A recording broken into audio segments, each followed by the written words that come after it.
Hey there folks, I'm welcome to another 130 miles per hour tryouts of GT7. In this tryouts I'm doing the Willy's MB 1945. In other words, the Willy's Jeep.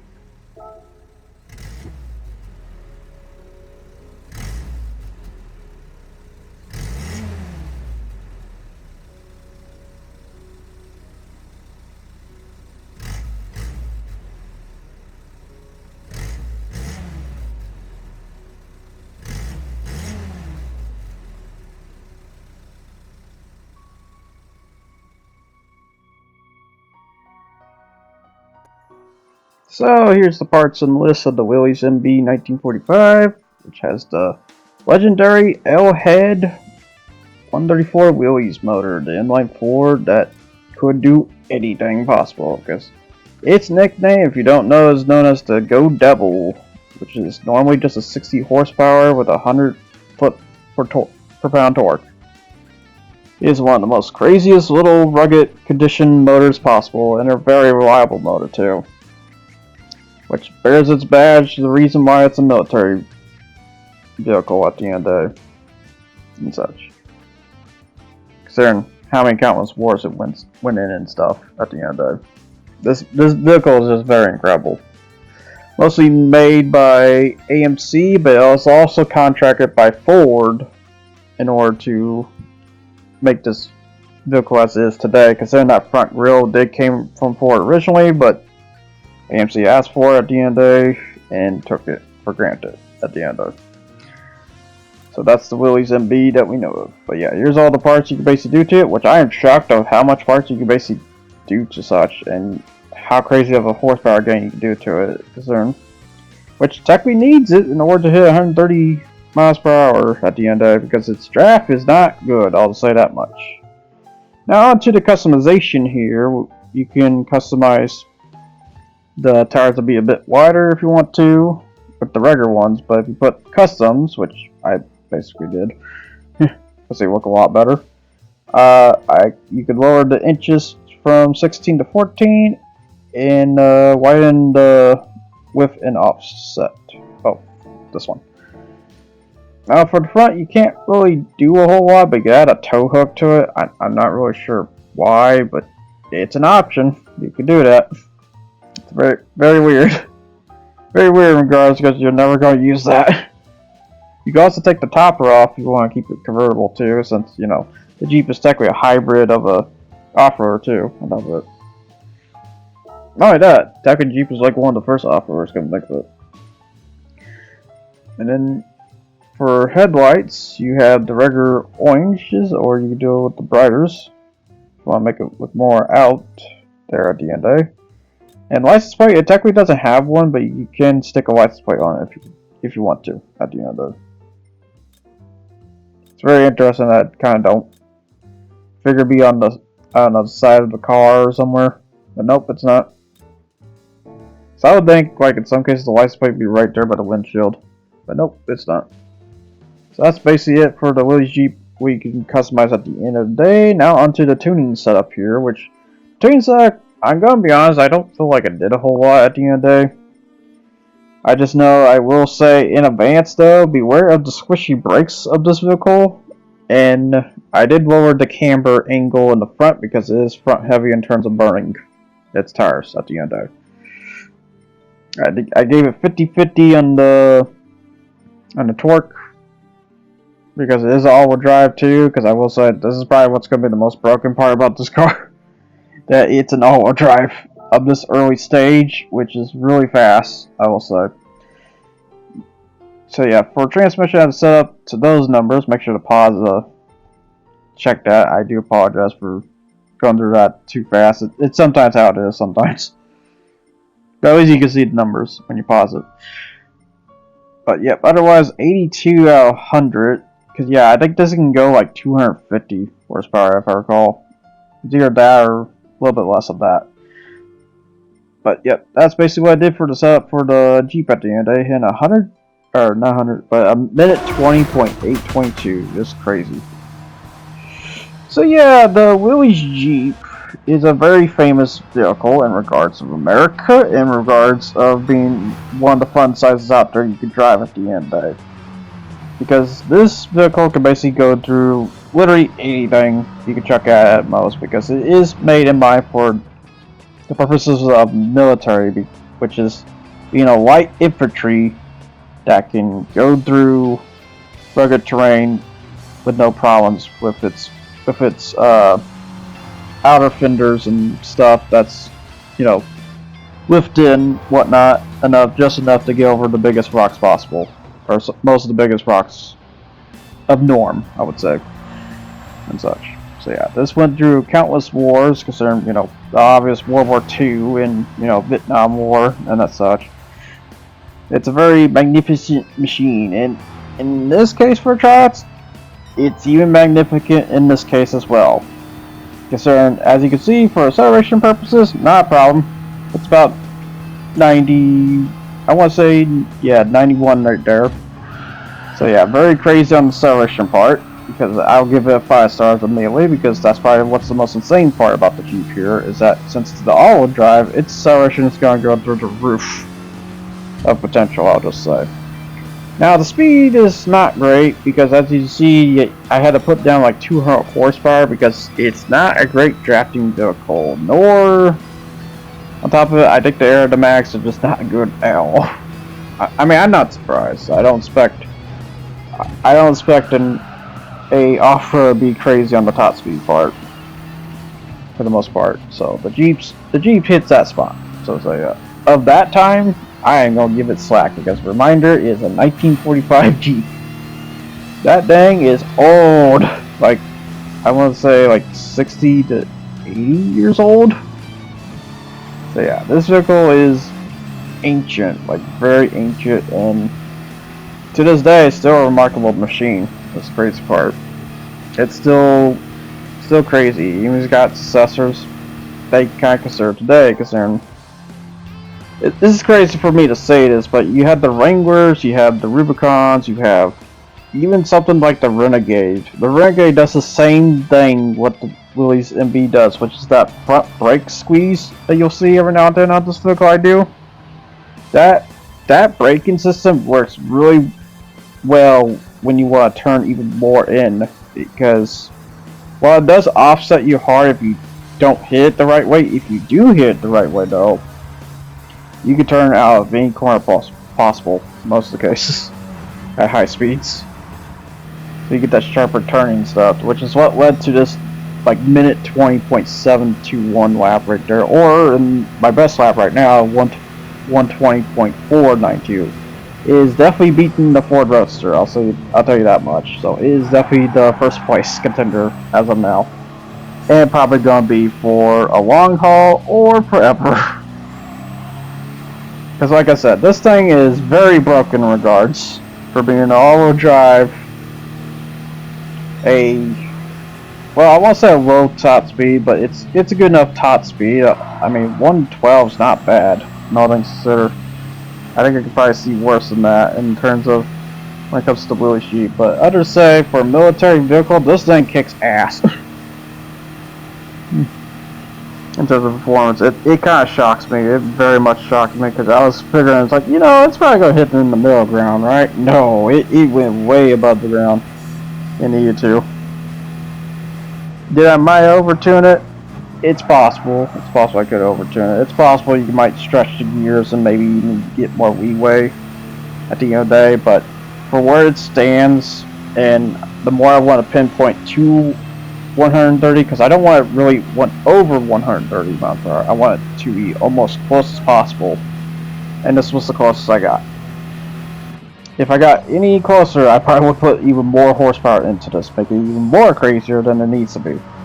But hitting a minute 20.374, it's definitely the first place on that map. Now on to Goodwood, which this is where it probably gets bad for this vehicle at the end of the day, because as I mentioned, top speed is not its greatest thing, because as I said, it technically needs to draft even to hit 130 for one thing. And then not only that, for top speed concerns, it only hits like 112 plus at best, as you see on the straightaway of Grand Valley Highway South Reverse there. That big straightaway just alone. This is only 112, so it's not much to really say on that part. But for Goodwood's case, it's okay. It's not crazy. You just gotta be careful about using, because this is where the squish factor is kind of bad. It's when you have to deal with consistency, and Goodwood's known for consistency. It's not really known for, you know, a sudden stop. Because that's a good part about Goodwood. Goodwood keeps the car going at the end of the day. It still kind of feels like a bit of a, that feels a bit like an oval circuit, but it's not quite. It has those turns and stuff that feels like it's still a circuit. So it feels just about right for like momentum and stuff to say. But yeah, if you just so happen to sudden stop the car, you're definitely going to lose a lot of time at the end of the day of this vehicle. Because the consistency is a very big matter, and this is why I chose this course at the end of the day. To prove examples like these. Because yeah, for time it's not going to do the greatest, but it's going to do okay at least. Overall. So here, 130.978. It's pretty close for the most part. Or not. When I look at this, yeah, the Ford Roadster hit a minute 29.325. So yeah, it's got a lot of leeway to get to at the end of the day. But 130.978 is not the worst, though, at least for the most part. I don't know. Grand Valley South Reverse, considering at best I got in terms of South Reverse contenders, Ford Roadster only did a minute 22.927 on South Reverse, so not really great there. But the Willy G just ate that competition at the end of the day. So if it's a balance track, this vehicle's gonna eat you alive at the end of the day. Especially when there's like hills, the climbs, and stuff like that. This car is gonna outclimb you. And I'm not surprised. Because again, it's an off-roader. This thing is gonna kick you in the crap. Kick you in the crotch at the end of the day. And that's what's the good do attitude about this vehicle. That's why it's called the Go Double. Because it will go until it dies. Which is very, very unlucky sometimes.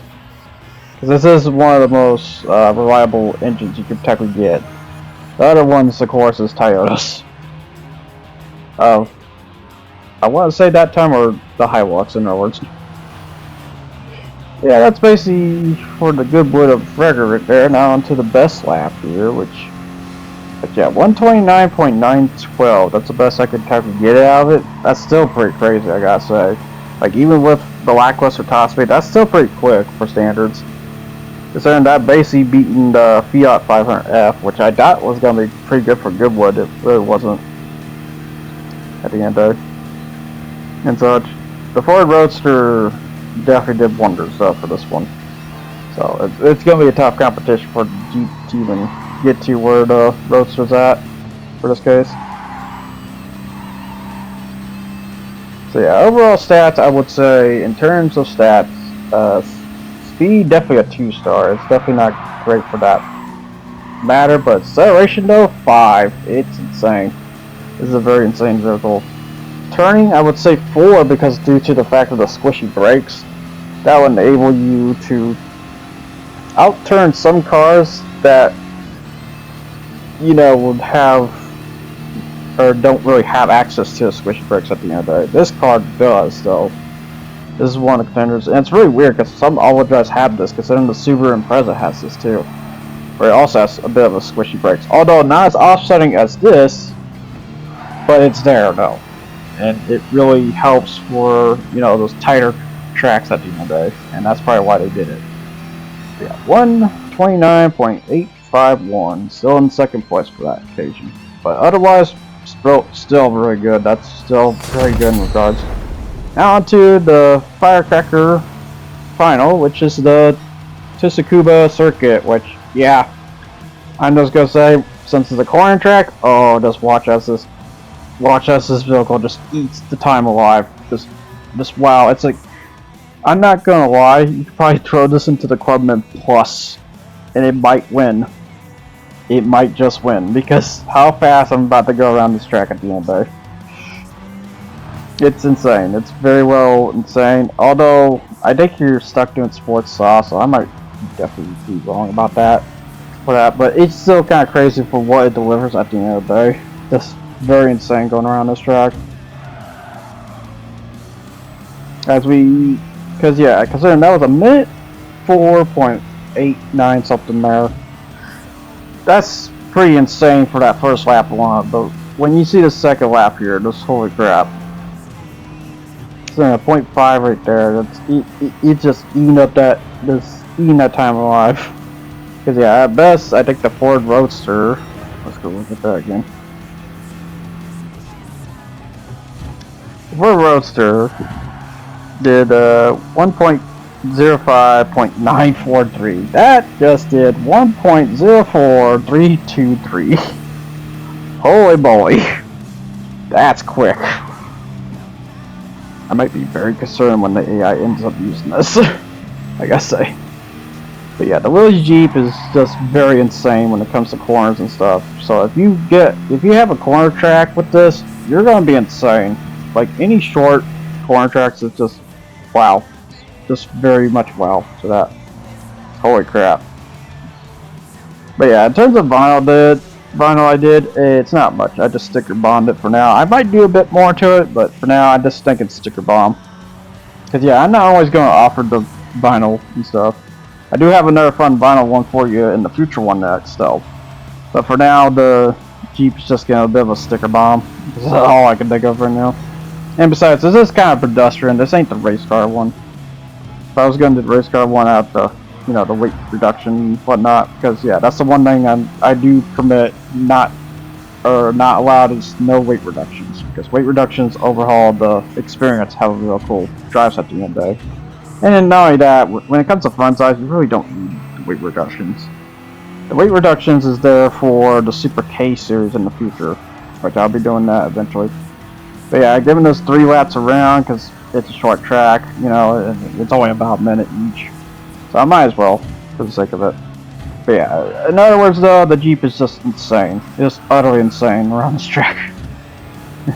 Just eating those times alive. Because I thought the Ford Roadster was crazy. No, this is crazy. And the best part is for RPM, it only has like 5.8k RPM. It's just wow. Or yeah, 5800 RPM. Just wow to that. That's holy crap. Yeah, minute 3.982.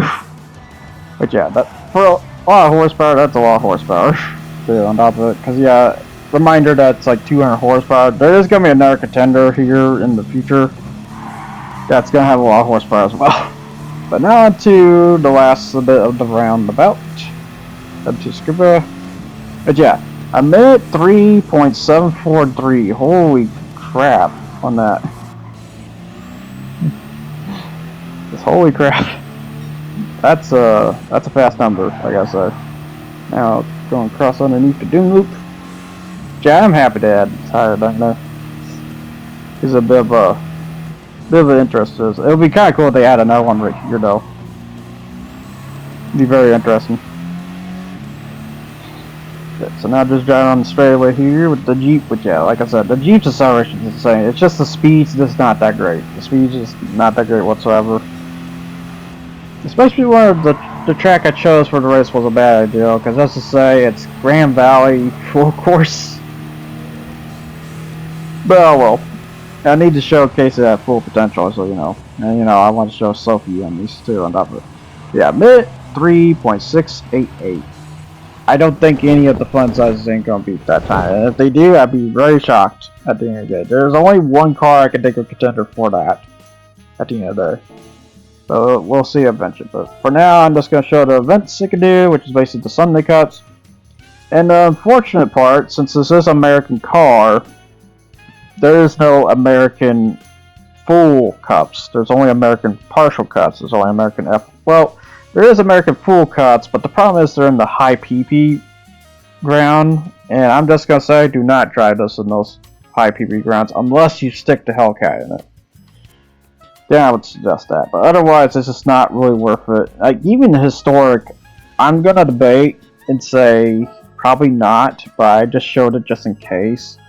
You could probably do cornering tracks with it, at the end of the day, but I would not suggest any speed tracks whatsoever. And the bad part when it comes to those are all speed tracks at the end of the day. Even Goodwood I consider a speed track, so that would not be a great thing to do at the end of the day. It can do the high speed ring in the course of Tokyo because it is a road car after all.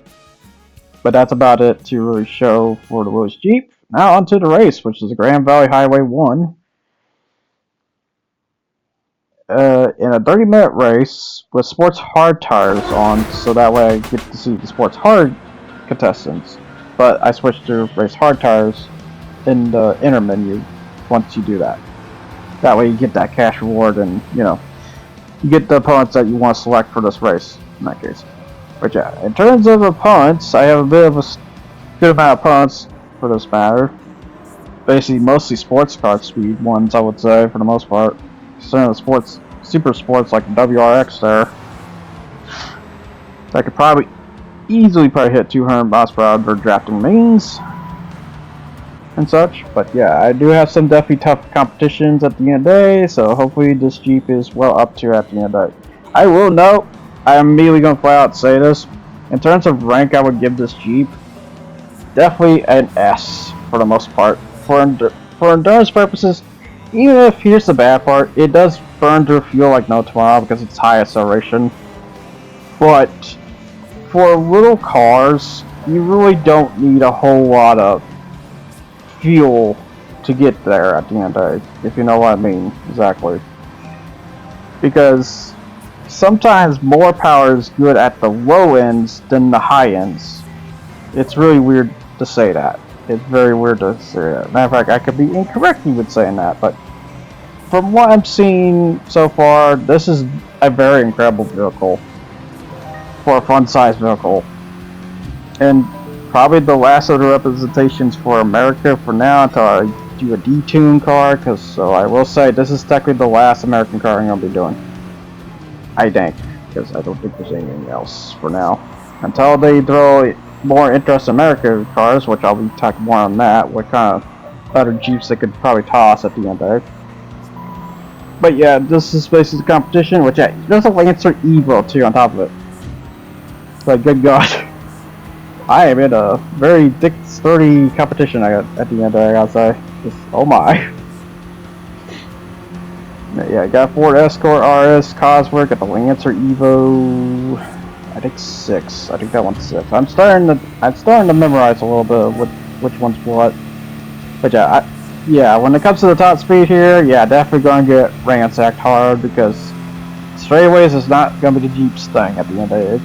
I mostly picked this track though for the cornering purposes, but I am definitely getting outweighed by the straight purposes when the straights are given. So I got a reminder, there's 3 straights here. You have the big long straight at the start there.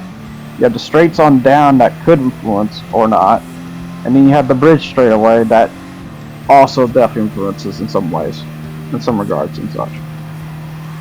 But yeah, in terms of real opponents, in case you want to know what's the real opponent, it's the one in the front, that is the Silvia Spec R, because that Silvia Spec R is kind of insane, I'm not going to lie, with the sports hard tires, and pretty good on the fuel consumption too in regards.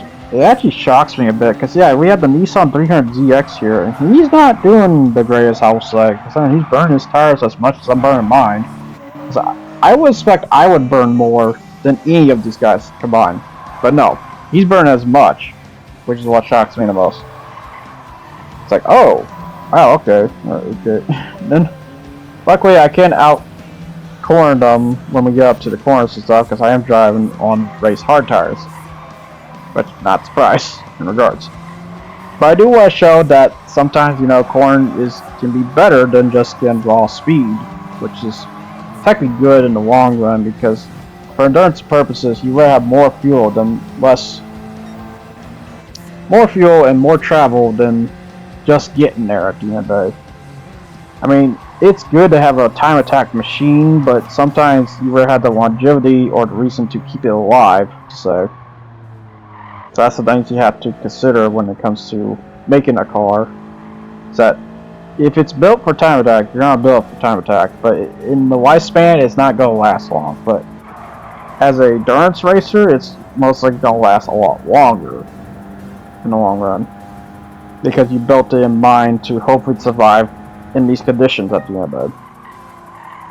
That's when it comes to endurance and stuff. But others say, yeah, the Jeep's fuel is definitely a 2 in my case, because this thing burns like no tomorrow. And when I did the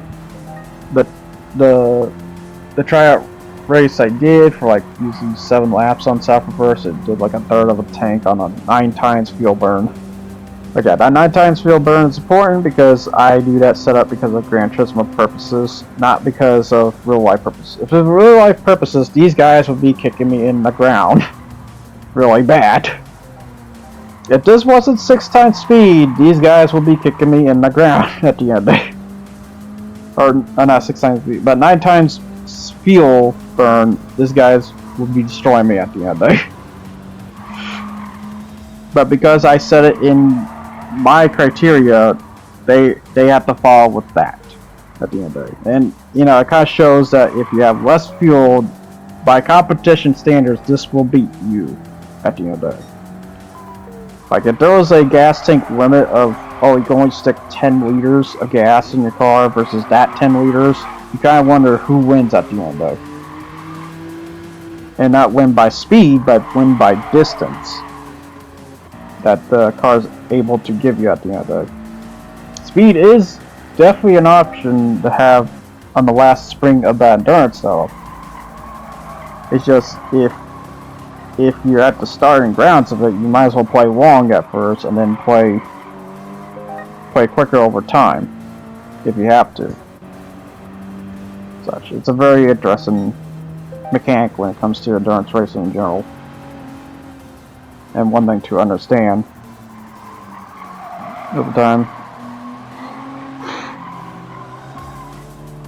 and such. But yeah, in terms of competition, we have the Lancer Evo.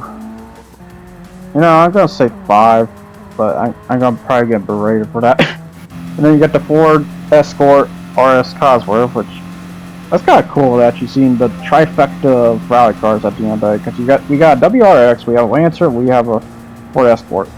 Although I will say the WRX is, I mean, look how bad it's burning this fuel. It's already hitting like a 4th of tank, or not 4th, but I want to say a 3rd at this point.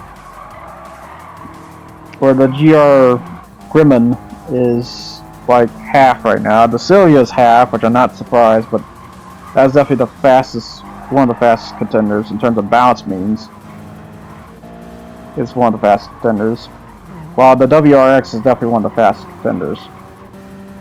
Kind of weird to say that at the end of the day. But I'm not surprised that WRX has 300 horsepower. As the thing goes. So technically I am definitely outclassed in regards to that. The only reason I'm beating them is tires reason. That's the only reason I'm beating them on. But yeah, that's the fun thing when it comes to car comparisons too. It's like, you know, the guy could show me the car at the end of the day, but what kind of tires is it wearing? Because that actually does matter, because the softer that tires is, the more likely that car's going to beat that other car because that car had softer tires. That's the other fun things when it comes to comparison and things. Because I saw a time attack one person did, but they didn't really show softer tires or anything, or they didn't show fuel consumption at the end of the day, which is a bit of a concern because in the long run, is that car still going to beat that car, or is that car actually going to beat that car eventually because of longevity means? So, that's always the fun thing I have when it comes to the mind of this at the end of it. And such. Now, the things to mention for Jeep and whatever else Jeep could add in the future, I'm hoping the Cherokee XJ for obvious one, since that's technically the first hatch in our case, in terms of America. You'd be surprised because it has a hatch. And the other ones I could think of is the, I guess you could add the Hemi Cherokee if you really wanted to, although, for fun cars, they could probably add the Renegade, although the Renegade's not bad for its front lift braking, so maybe not, I don't know. Because yeah, I did look more into that, it turns out that's the flaw it has, which is an okay flaw. It's like, yeah, that's understandable. How that could be bad. I'm just trying to think of at the end of what else could you add. They could add the Comanche if they want another truck. At the end of the day. That's another one I can think of. They could also, of course, add the Rubicons. If they want to add a Rubicon, there's the... If they want to be controversial, they could add the Jeep Liberty. As the thing goes. It's a very controversial car because not a lot of people like that car, even though that car was technically also built in mind for off-roading purposes a little bit. Not as crazy as the car that got the car they replaced, which was the Cherokee. If they want to add a very funny one, they could add the Jeep Wagoner, and I don't mean the new crappy one. I mean just the Wagoner. The station wagon looking Jeep one. That one was pretty cool, I'm not gonna lie. But yeah, that's all I can kind of think of in terms of Jeep. Jeep doesn't have a whole lot in mind when it comes to crazy fun Jeeps at the end of the day. Besides just, you know, just making a Jeep at the end of the day. Making Wrangler this and Wrangler that, or Rubicon this or Rubicon that. As that goes. They just model refresh and add a bit more to the vehicle at the end of the day. Considering ads. In regards, because I've been hearing about that complaint. That Jeep recently added ads, and these ads turn on when you brake on your new Jeep too. It's like, what the hell? So this is how bad the apocalypse is getting. Like, good god, it's bad enough for freaking YouTube trying to add more ads to it so that way they get more suction of their freaking money at the end of the day. You know, they're not even paying the person who posted that video that suction of the money in some ways. Sometimes. Yep, so now back to talk about the race at the end of the day, which, yeah, the two vehicles I need to catch at this point is the 86 Gremlin and, I keep saying Gremlin, it's Gremlin to me. And then the Sylvia Spec R, which I'm not surprised. These guys are pretty fast because they're both wearing sports hard tires, because that's the 86 that wears sports hard tires. Because yeah, I will say normally the 86 wears a Comfort Sports. Considering, oh no, the BRZ wears sports hards too. Okay, I get a little confused about that. Well, then again, that's the 2018 one. I'm thinking the beforehand, the 2015 one. The 2015 one had Comfort Softs. Yeah, I got the 288 GTI by Peugeot. We're driving along the way here. Got a bunch of, but yeah, look at showing the dashboards. But yeah, in case you're wondering if the Jeep does have gauges, it does. It's in the middle of the console, like middle bottom for some reason. I don't know why it's there. It just is. You would think because of, like, you know, similar to Mini Cooper. No, the gauges are there. They're just down there for some reason. I don't know why, but it just goes up to like 60 or 80, by the way. Because they don't expect this thing to move that quick, for one thing. And the other thing is, I think technically that Jeep is a 3-speed, but because of the transmission, you can up it to 4-speed. Which is technically good, although I would rather have 5-speed, but you know. It is what it is. And if that's what the fastest gears they believe it would have, then so be it at the end of it. That's just how old cars are. I mean, 1945 Willys Jeep. I don't expect anyone to make a crazy transmission out of that vehicle anytime soon. I bet, and the best part is, they probably weren't even aware it still exists. The worst part. But yeah, to this day, Jeep Willys still exists, which is still shocking. Still shocking.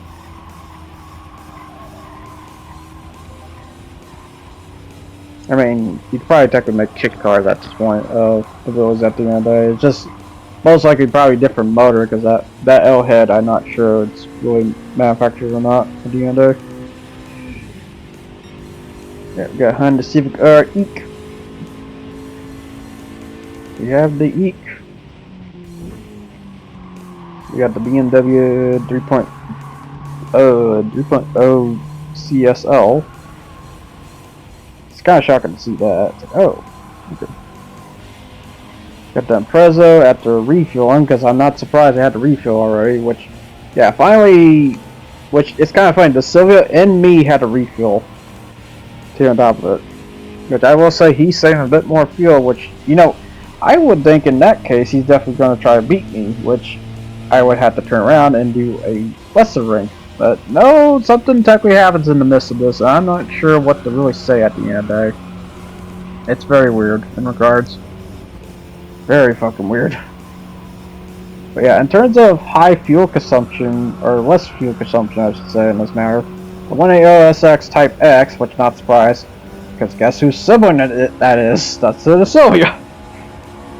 And then you got the Jaguar E-Type Coupe, which I'm not surprised too, because that car was not only pretty, but it was pretty good on fuel and such. Considering, I mean, you have the other one, which is the Ferrari Dino, which, you know, you'd think that'd be the point. Nope, not for this case, it's not. Which is really weird. And you got the Ferrari Z300ZX, and, you know, I didn't realize how bad of fuel consumption that car is. It's pretty bad. Pretty bad in regards, but then again, as the saying goes, this was made in mind for fun size and pedestrian cars, not really made for sports cars, so to see them burn this fast is just kind of hilarious, and the reason why I do it. Because I always kind of wonder. Always just kind of wondered on that. At the end of the day.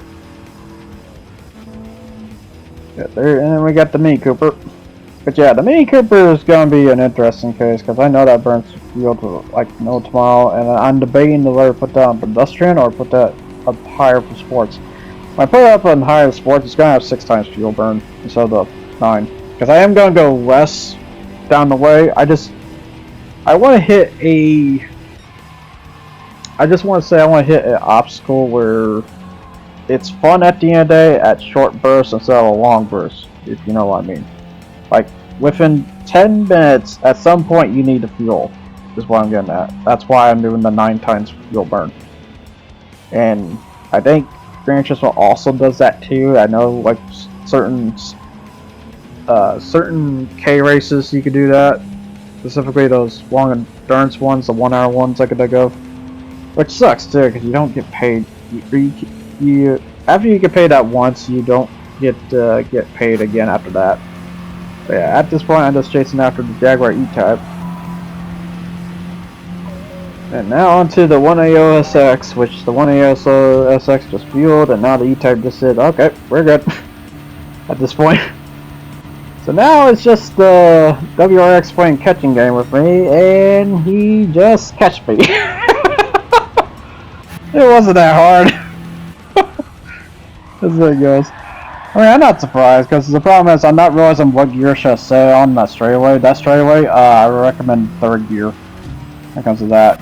That way you at least hit 102 and not like 99. Because the 4th gear can't get enough torque to go any further. Because I will say that straightaway is technically an incline on up, so something to note. I do love it that they get surprised, even though they shouldn't really be surprised because I have better tires. But yeah, I guess they're not really a notch about that. He's got the same tires as me. What the hell? He's out turning me. No, I got different tires. I got very much different tires. Yeah, it's just. But now it's just gonna be a game between me and him throughout this whole race. Because it's kind of weird. Well, it's definitely the rubber band at the end of the day, I would say. But it just kind of shows that, yeah, they're just gonna go up and down, up and down. They go down once they pass you. They go up once you pass them. Or get close. That's one of the two. As thing goes. But yeah, just re-looking at the competition here. Got the S2000 in the back. Got the Ferrari Z in the back. The 8th right now. You may have to fuel again, I would assume. Got the 2A, yeah, I would say yes, fuel. Okay, so when I see the 2A having like 2/3 of fuel, that's funny stuff. Yeah, this the 180SX Type X, which yeah, that car was doing pretty good. Good God, so it was in the front, like oh my God, I did not expect that car. And reminder, that car is wearing comfort softs. I mean, the S2000 is also wearing comfort softs too, but he's burned like no tomorrow, which is kind of shocking because he's like has only like 246 horsepower. You'd think it wouldn't burn that bad, but then again, I gotta remember something that the higher RPM you got, the more you're gonna burn. Just saying. Because yeah, there's two things you want to watch out when it comes to fuel burning: torque and high RPM. If you have either of these really high, you're gonna burn fuel like no tomorrow. Because just to say, the Willys has only 5.8 RPM. That's not technically that bad. It's just the torque though is insane. The torque is like 246 per pound, so that's definitely going to take a notch to the burn factor big time. That's why bike motors have great fuel efficiency in the long run, because of their low torque. That's like when we see one of the bike motors in the future, you're gonna see a big crazy thing about them at the end of the day. Now the trade-off is though, when you have less torque, that means less acceleration, yeah, but when it's an endurance race, the acceleration might go out the window at the end of the day. I'm basically saying, like, no matter what, you can pull a faster lap of time, but in regards, if you're not pulling a greater travel distance, that one's gonna keep up with you or beat you at the end of the day. Because again, this is just how the endurance rules go, as the thing goes. Oh yeah, I did also save the replay too, so that way you guys can see the times and stuff. But yeah, the Sylvia is 2:14. I do love the freaking name whoever did the fastest lap though, because that's like I don't put the names, let's say. This is generate names. I just love that one though. S-Gay, huh? S-Gay, interesting, very interesting name there. And by the way, that's the WRX one, by the way. That's funny stuff. That's very funny stuff at the end of the day. Now, in terms of fast laps to be on the watch for, let's say the Sylvia for damn sure. So he's pulling like 2:15, 2:14. He's like 2 minutes quicker than me, and yeah, he's about to pass me here, I think. So here. Oh, yep, you're doing it. That wasn't hard to be honest. There's a 20-mile-per-hour difference there at the end of the day. And of course he's getting shocked. It's like, oh, he's outcornering me. What the hell? Don't get shocked. You should be very well aware. Let's say no. I will say, in terms of laps for this race, it runs 6 laps without the lean. If you do lean at least 2, you get to 7 laps, which is basically what might be my victor at the end of this. So, I will know. I might just revert back to 25 minutes. I'm not really sure if I want to or not. I'm debating like really hard. But yeah, at the end of the day, the Jeep's like definitely an S-class in terms of endurance, even especially sprint. Sprint just fucking annihilates any other front-size car or any other pedestrian car for the most part. Any sports car still gonna have trouble with that at the end of the day, but I mean it is what it is at the end of the day. And you get the Toyota 86 Gremlins. This thing's moving pretty quick because of the higher engine tune-ups and stuff like that. What Toyota did with that one compared to the Subaru BRZ STI Sport, which is like in between of the stock. I want to say a stock GT86 to a modified BRZ or something like that, or modified GT86. It's very confusing. I'll just say that. But yeah, the 86 is like the higher ground of that, basically, because that's a more modified take that Toyota wanted to show. As the thing goes. And then you got the Lancer Evo.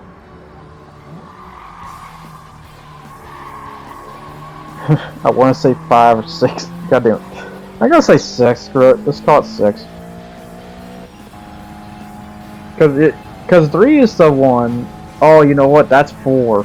That's probably gotta be Lancer Evo 4. I'm realizing, because that's the Gran Turismo 1 one. Yeah, that's Lancer Evo 4. Okay, now I get it. Finally. And before you ask, oh, it's on the license plate. Yeah, it probably is on the license plate, but I can't see that little digit. Not when it's done recording here, where the screen is minimized. That's the biggest problem too when you do these recording, because you can't increase the image thing, which I don't know why Share Factory doesn't have that. Fucking dumb. It's also really dumb that I also had to redo this whole video from scratch because it decided to corrupt itself on save and exiting. I'm not salty. You're salty. As thing goes. But yeah, in terms of contestants so far, we had the Mazda 6 is just in the back, which I'm not surprised. That the CX-30 is bad. The 6 is not much better.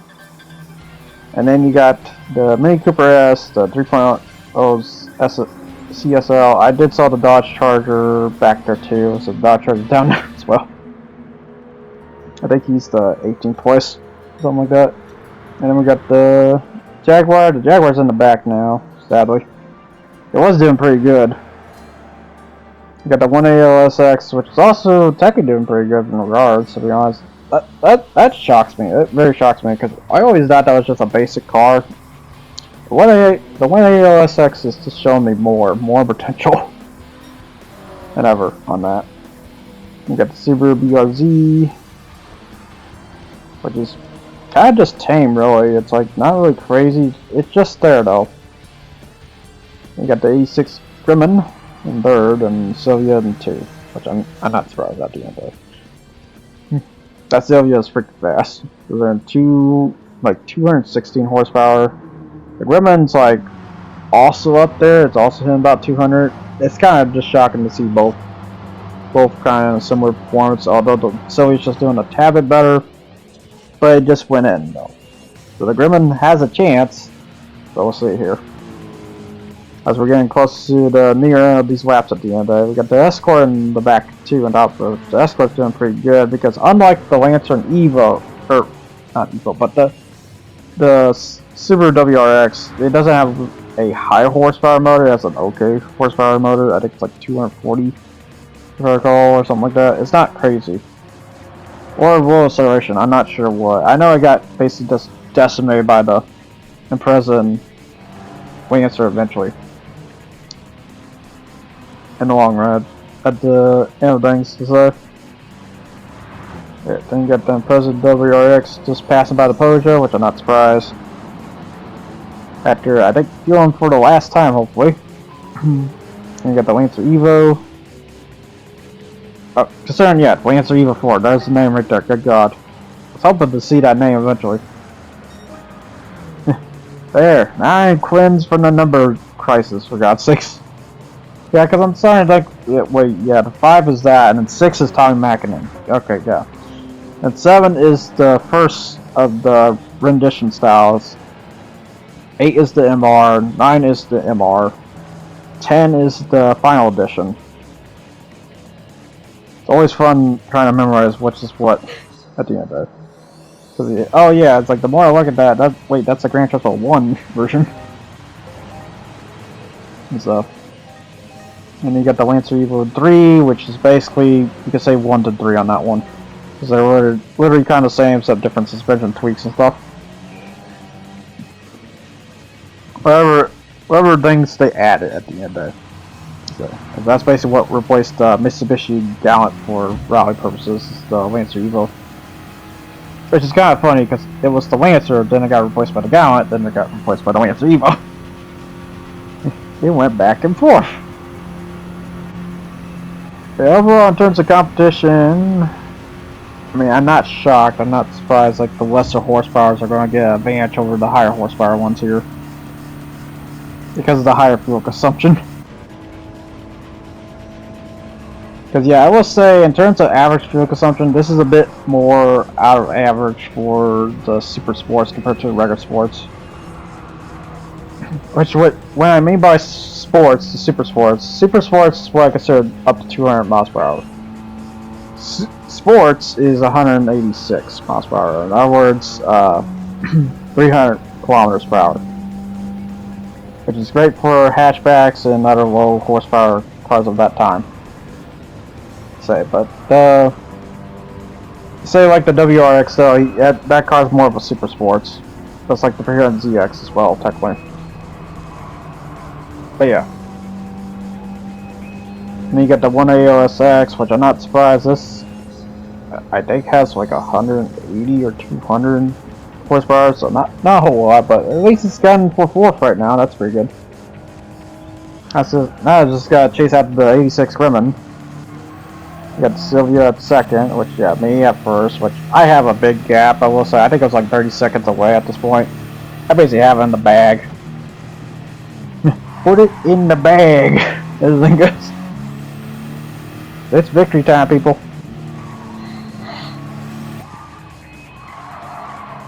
You get the Sylvia just strolling in second right now, just trying to get there as quick as you can, but you really can't get any quicker than that.